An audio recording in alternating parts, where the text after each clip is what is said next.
Perbandingan di antara sistem perundangan Malaysia dan sistem perundangan Amerika Syarikat berkaitan isu kebebasan asasi. Di dalam tajuk ini, saya akan memperkenalkan apa itu kebebasan asasi, juga menerangkan sejarah perlembagaan Malaysia dan juga Amerika Syarikat.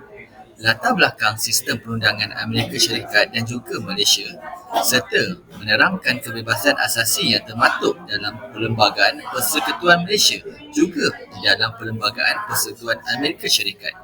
Dalam perkara ini juga, saya akan menerangkan halangan dan cabaran di dalam dua negara ini serta isu kebebasan asasi yang berlaku di Amerika Syarikat dan Malaysia. Cadangan penambahbaikan juga yang terakhir adalah kesimpulan. Pengenalan. Kebebasan hak asasi merupakan sesuatu kebebasan asasi yang tidak boleh dipisahkan dan layak diterima oleh setiap insan, yakni kebebasan dalam apa jua perkara. Ianya penting bagi setiap umat manusia yang lahir di muka bumi ini tanpa dibezakan agama, etnik, warna kulit, bahasa, status sosial dan fahaman politik. Kebebasan asasi ini merangkumi pelbagai perkara. Antaranya adalah hak menjamin maruah, kebebasan dalam bersuara, berhimpun dalam menegakkan keadilan, hak untuk mengamalkan dan memeluk agama. Selain itu, kebebasan asasi ini juga boleh dirangkum dengan kebebasan untuk bercuti ke luar negara dan merantau. Hak untuk tidak dipaksa dan diseksa, diberi penghargaan diri, sifat kemanusiaan dan galakan masyarakat dalam melakukan segala kebaikan. Kebebasan asasi ini lebih cenderung dalam bentuk sejagat, saling bergantungan dan tidak boleh dipisahkan. Masyarakat yang dihormati oleh negara dan dilindungi oleh perkara-perkara yang tidak baik, contohnya pengistirahatan hak asasi manusia sejagat oleh pihak Pertubuhan Bangsa-Bangsa Bersatu yang telah menetapkan bahawa setiap insan atau masyarakat sememangnya layak menerima segala hak-hak asasi manusia yang sedia ada. Kedua adalah sejarah perlembagaan Malaysia, iaitu undang-undang, dokumen dan kuatkuasa. Perlembagaan Persekutuan Malaysia merupakan undang-undang tertinggi di Malaysia. Terdapat 183 perkara yang termaktub dalam Perlembagaan Persekutuan Malaysia.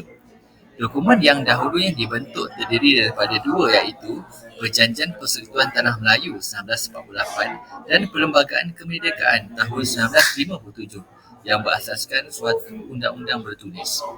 Dengan ini, Perlembagaan Malaysia telah dikuatkuasakan pada 27 Ogos 1957, iaitu selang beberapa hari sebelum kemerdekaan Malaysia pada 31 Ogos 1957.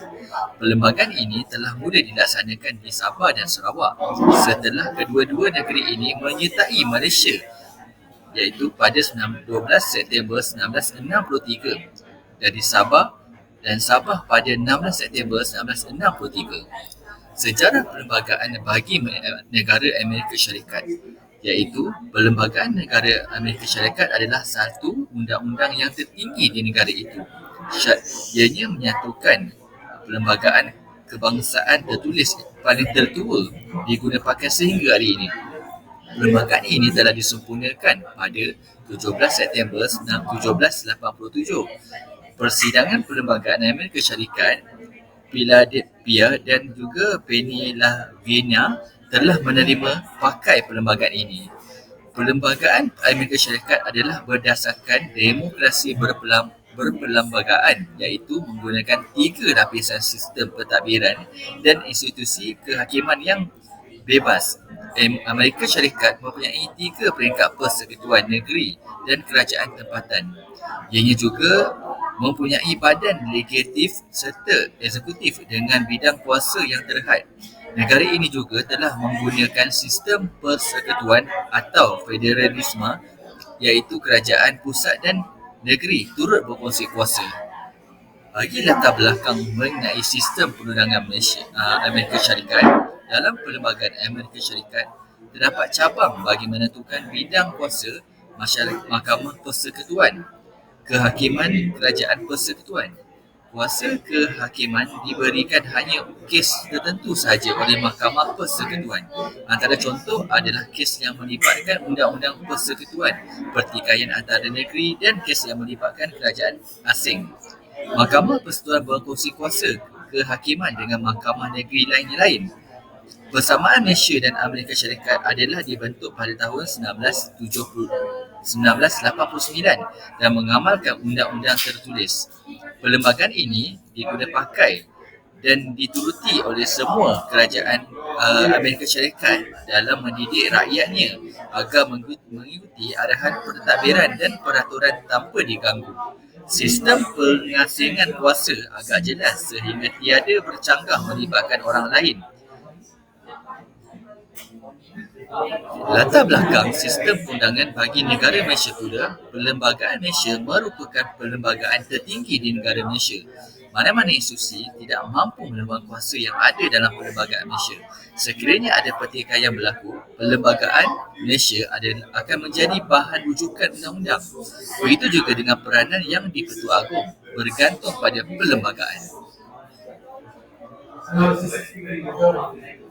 Seterusnya, kedudukan yang di-Pertua Agong itu telah menunjukkan ketertinggian Perlembagaan Malaysia.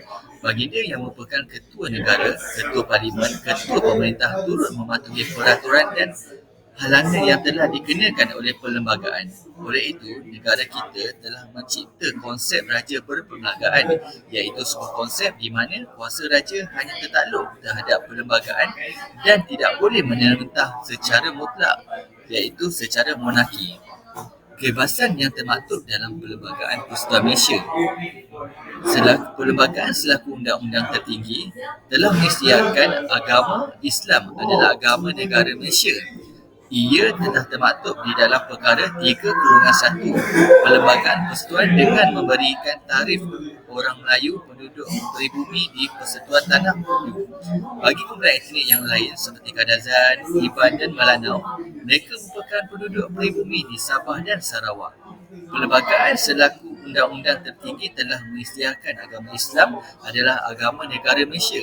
Ia termaktub di dalam perkara 3/1, iaitu Perlembagaan Persekutuan dengan memberi takrifan kepada orang Melayu, penduduk pribumi di Persekutuan Tanah Melayu. Bagi kumpulan etnik yang lain seperti Kadazan, Iban dan Melanau, mereka merupakan penduduk pribumi di Sabah dan Sarawak. Pengkhususan ini sangat penting bagi membela hak pribumi dan orang asal yang telah termaktub dalam perkara 153. Kebebasan yang termaktub di dalam Amerika Syarikat adalah negara ini telah memberi kebebasan pada rakyatnya apabila perlembagaan atau pindaan yang disebut iaitu Bill of Rights telah menerangkan bahawa kebebasan yang dimaksudkan itu dengan memiliki senjata untuk melindungi dan keselamatan untuk diri sendiri. Mereka juga mempunyai kebebasan dalam menyuarakan pendapat dan pandangan serta mempunyai media maupun akhbar. Hal ini kerana media telah diberi kebebasan untuk menulis apa sahaja penulisan asalkan tidak mengikut keselamatan negara. Jika dapat dilihat di Malaysia, media dikawal oleh kerajaan dan media tidak boleh menyiarkan apa-apa berita yang boleh dianggap menjatuhkan pihak kerajaan atau menimbulkan ragu-ragu serta huru-hara di kalangan rakyat berdasarkan rusuhan kaum pada 13 Mei 1969. Halangan dan cabaran. Kesan perbezaan yang ketara dalam dasar kerajaan yang berbeza di setiap negara, polisi yang telah ditetapkan dalam negara dengan menentukan gaya olahan berita menjadi masalah pada setiap wartawan untuk mendapatkan sumber manusia. Mereka tidak boleh sesuka hati untuk menyiarkan berita tentang mana-mana negara tanpa menerima pengesahan dari sumber yang boleh dipercayai dalam negara tersebut. Antara faktor berlakunya perubahan posisi media adalah apabila berlakunya pertukaran kerajaan atau pemindaan kuasa. Pastinya menjadi sukar bagi wartawan untuk berdepan dengan isu hak asasi manusia di setiap negara. Penulisan berita memberikan kesan yang besar pada sesebuah negara. Penyalahgunaan maklumat dan memanipulasi berita akan berlaku sekiranya tidak dikawal dari awal. Pada Februari 2010, Duta Besar Israel iaitu Michael Oren telah membuat lawatan rasmi ke Amerika Syarikat dan beliau memberi ucapan di Universiti California. Pada ketika itu, ucapan beliau telah diganggu oleh 11 penunjuk perasaan Islam yang menempeleng duta itu kerana keganasan Israel terhadap Gaza. Ekoran dari kejadian itu, 11 pelajar tersebut didapati bersalah kerana berkelakuan tidak senonoh kerana mengganggu ucapan duta. Mereka telah didenda selama 56 jam perkhidmatan masyarakat dan tertakluk kepada pengawasan pihak polis dalam masa 3 tahun. Akibat insiden itu, 11 pelajar Islam di Universiti California di Irvine, Amerika Syarikat menggunakan kebebasan bersuara untuk mengkritik dan memarahi duta Israel akibat jenayah perang Israel di Gaza dikenali sebagai Irvine.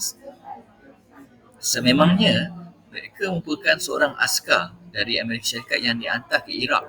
Beliau yang dikenali adalah Bradley Manning yang telah ditangkap pada Mei 2010 kerana menyerahkan dokumen penting iaitu dokumen perang kepada WikiLeaks, termasuklah video serangan udara oleh tentera Amerika Syarikat di Baghdad pada 2007. Serangan kebanyakannya dari orang awam yang tidak mempunyai sebarang senjata. Beliau turut didapati mempunyai beberapa dokumen berkaitan perang Amerika Syarikat di Iraq dan Afghanistan. Kini beliau telah ditahan dan akan dibicarakan oleh mahkamah di atas 34 pertuduhan yang boleh dipenjara sehingga 52 tahun. Isu kebebasan yang lain iaitu di Malaysia, salah satu isu yang dibangkitkan oleh hak perlindungan individu yang ditahan pihak berkuasa, Muhammad Izzat bin Muhammad Noor adalah individu yang dituduh berlawan dengan ketua polis negara. Terdapat 4 mahkamah mengesahkan bahawa sekiranya berlaku tangkapan boleh dibuktikan bercanggah dengan hak pertama yang diperuntukkan dalam perkara 5/3, iaitu hak untuk mengetahui sebab-sebab tangkapan, maka tangkapan tersebut boleh dianggap sebagai tangkapan haram. Keputusan ini telah menimbulkan kemarahan beberapa saintis termasuk Profesor Dr. Abdul Aziz. Beliau berpendapat hak kedua bukanlah hak mutlak dan kedua-dua peruntukan ini perlu dilaksanakan secara sama rata. Akta Suruhanjaya Hak Asasi Manusia 1999, akta yang membawa kepada penubuhan Suruhanjaya Hak Asasi Manusia Malaysia Suhakam. Akta ini memperuntukkan bahawa kuasa dan fungsi Suhakam sebagai sebuah suruhanjaya bebas dalam menyediakan pendidikan dan perlindungan di samping memajukan hak asasi manusia di Malaysia. Selain itu, Suhakam juga berfungsi sebagai badan menangani salah laku dan pencabulan hak asasi serta memberi pendidikan yang mampu memupuk kesedaran dalam kalangan masyarakat tentang kepentingan memahami dan menghormati hak-hak tersebut. Cadangan dan penambahbaikan. Menurut Laili Paim 2017-20, pendekatan berdasarkan hak asasi adalah berdasarkan idea bahawa seseorang yang mungkin tidak mampu memiliki kehendak asasi manusia iaitu hak mendapatkan keperluan makanan, pemeriksaan kesihatan dan pendidikan, maka membasmi kemiskinan umpama memenuhi hak asasi manusia. Pihak Suhakam menyokong cadangan kerajaan membasmi kemiskinan dengan menggunakan kaedah indeks kemiskinan berbagai dimensi dalam perancangan 5 tahun akan datang. Selain itu, negara Malaysia perlu menjamin kerjasama yang erat dengan negara lain bagi mengukuhkan hubungan dua hala. Pendekatan negara dalam pelibatan ASEAN, OIC dan PBB harus dipuji, sekaligus mengukuhkan lagi kefahaman terhadap kebebasan hak asasi manusia. Kesimpulan yang dapat dibuat di sini adalah kebebasan hak asasi adalah satu hal yang penting kepada setiap warga negara dalam setiap negara. Kehidupan yang harmoni, aman dan tenang memberi kesejahteraan pada setiap individu. Ini membuktikan bahawa setiap warga negara mempunyai hak dalam melaksanakan pekerjaan, perubatan dari lain dan lebih dari negara Malaysia yang mempunyai masyarakat berbagai bangsa, agama dan kaum. Selain itu, ia menjadi satu garis panduan untuk mereka bergerak menjalankan aktiviti pendidikan bebas, berhimpun mengamalkan adat dan budaya mereka tanpa ada kesangsian atau kerisauan oleh mana-mana pihak atau mana-mana politik. Konsep kebebasan asasi dalam Perlembagaan Persekutuan merupakan satu kaedah yang terbaik dalam menjadi sebuah panduan kehidupan merujuk kepada sebuah negara yang mempunyai masyarakat yang berbilang bangsa dan agama dalam menepani asas kemodenan dan cabaran semasa yang penuh dengan pelbagai rintangan.